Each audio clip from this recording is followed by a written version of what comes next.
Let me just ask you a question.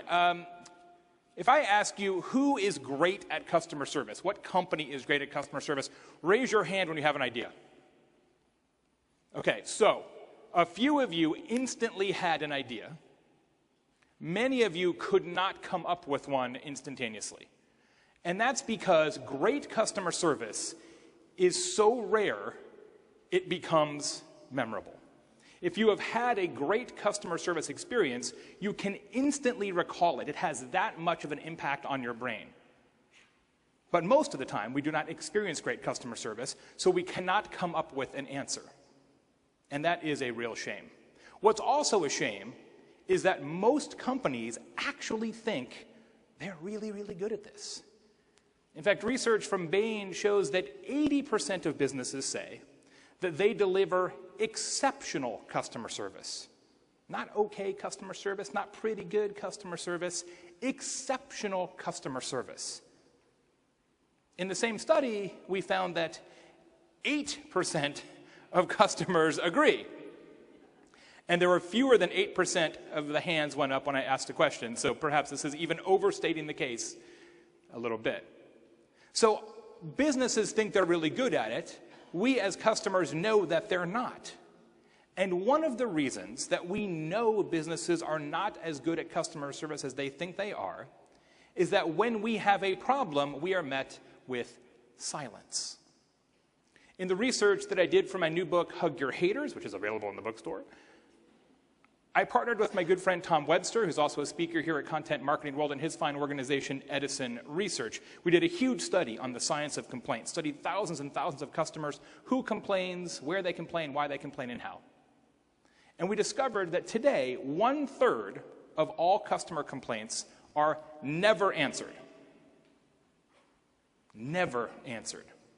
And when that happens, guess what the outcome is? When you don't answer a customer complaint, according to our research, customer advocacy and customer loyalty declines significantly. Of course it does, because you think as a customer, they don't even care enough to address my problem, much less solve it. But the converse is also true. We found in the research that when you answer a customer complaint, not necessarily solve it, just say, we hear you, it increases customer advocacy and customer loyalty. And both of those effects happen across all customer contact mechanisms: phone, email, social media, review sites, discussion boards, and forums. This, if you answer, they like you better, if you don't answer, they like you less, is universally true.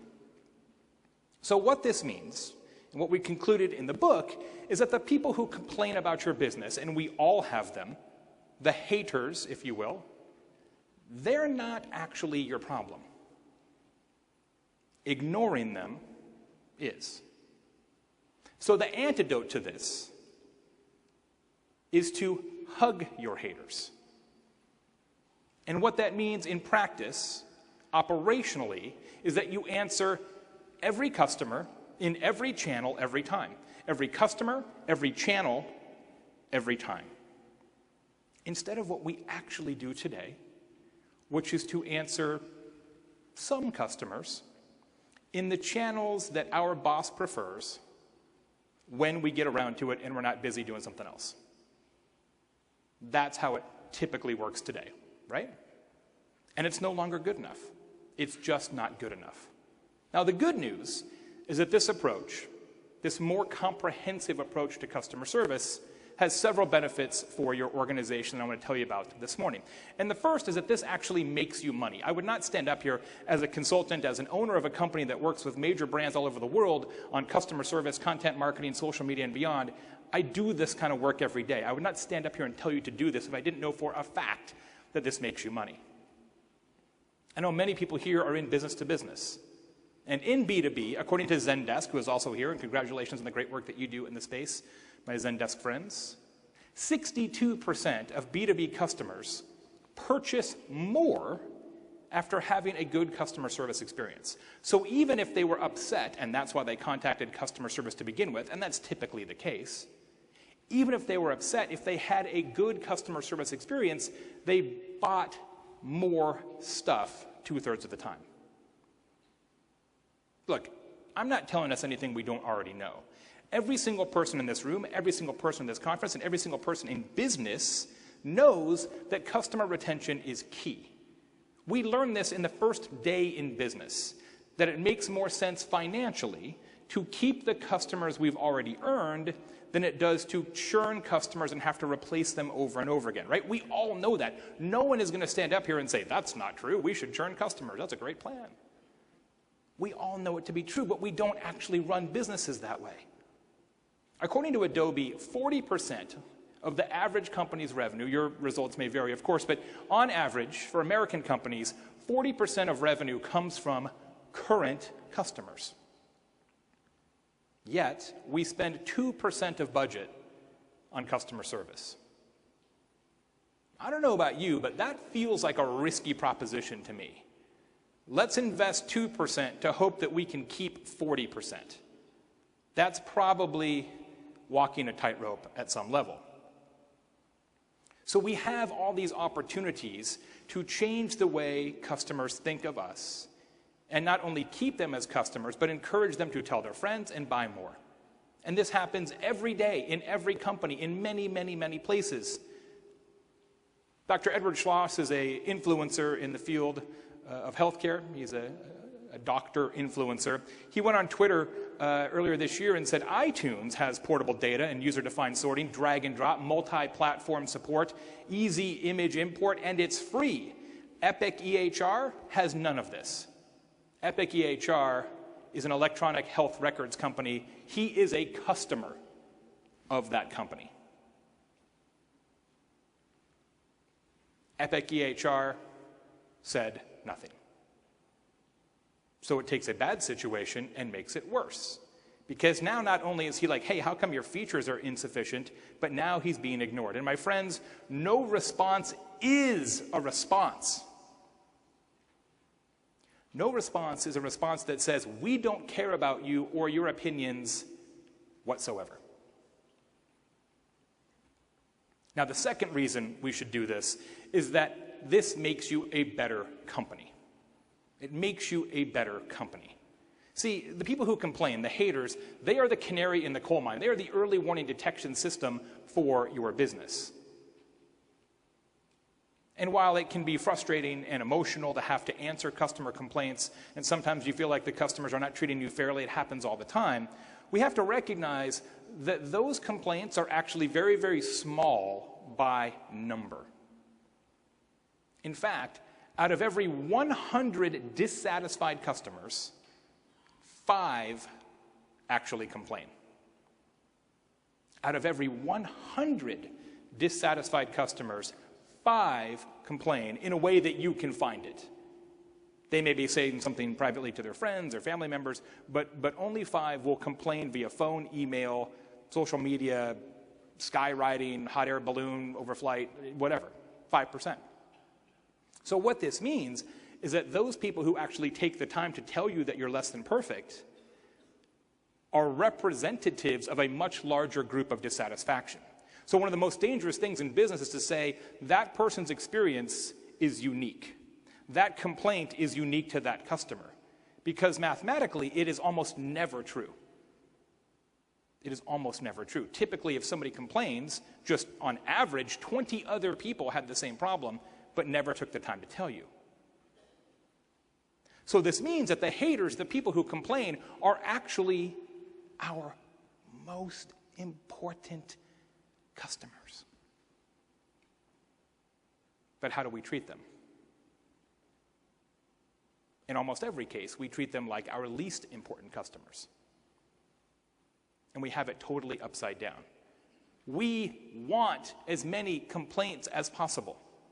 My friend Aaron Pepper is the head of marketing and guest relations for a business called Le Pain Quotidien. They're a chain of bakeries and cafes. They've got about 220 locations.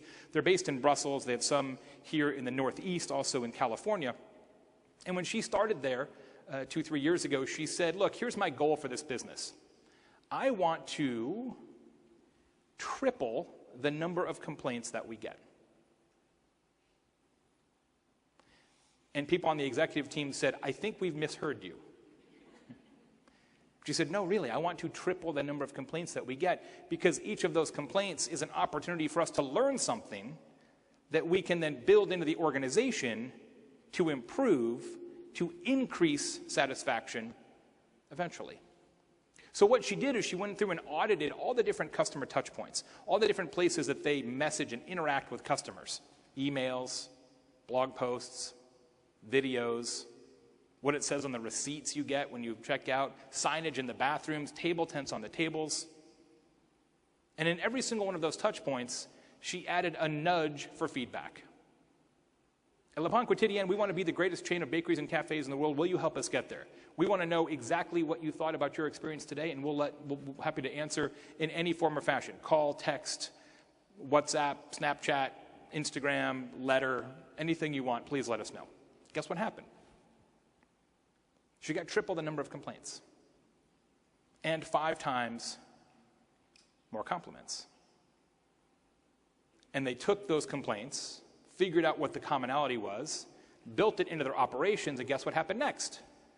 Complaints dropped because they were able to figure out what ailed them. See, to get fewer complaints in your business, you first have to get more complaints, which is counterintuitive, but it absolutely works. And let's understand an important point here. Praise is the most overrated thing in business and the most overrated thing in your life. When somebody says to you, oh, you're so great at this, oh, you're so great at that, it feels terrific.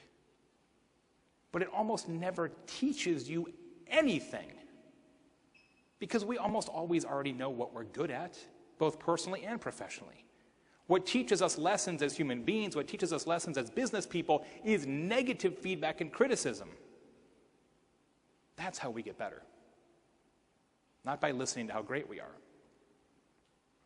Now, the third reason we should do this, and the one that is the most important for you all, is that your current customers are the petri dish for great content. It's called frequently asked questions, not questions that marketing made up in the conference room, right? The key word is asked. Questions that people actually asked. How many of us have sat in a conference room and said, what do we think our customers might want to know about? We should make content about that.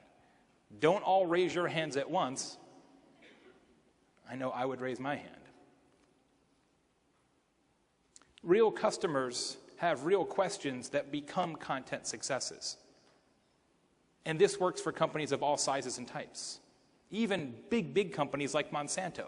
Monsanto has an online program called The Conversation, where customers can go on to this special microsite shown here, and they can ask questions about Monsanto's products, their business practices, and of course, Monsanto is, I don't think I'm speaking out of school here, a controversial company for many people. And so some of these questions are very specific and somewhat pointed. For example, from Michelle. If you can sue a small farmer for GMOs, genetically modified organisms, accidentally getting in their crop, can I sue you if they're found in my organic child's body? Whoa. That's pretty hardcore. Now, look, I used to work for a big company before I became a consultant many years ago, and I remember what we would typically do when we got questions like this. Okay, what we would usually do, first step, is we would delete that. That's the first step of the playbook, right? And then the second thing we would do is walk back to our desk, right? And maybe we'd pop by IT and be like, hey, is that actually gone? If I delete it, is it really deleted? But we don't do that now. At least we shouldn't, because this is an opportunity to create content. So here's how Monsanto answered it. Said, hi, Michelle, the truth is we don't sue farmers when our seeds end up on their fields unintentionally. We never have, and we never will. Farmers are the heart of our business. That's why we've made a commitment and policy related to this area of concern, and it's available here on our website. Here is a link which goes to this page. Myth. Monsanto sues farmers when GMOs or GM seed is accidentally in their fields. Now, I don't love the format of this page. It feels a little too press release and not quite enough organic content, but that's quibbling about content execution more so than strategy. But we have customer question, answer, content.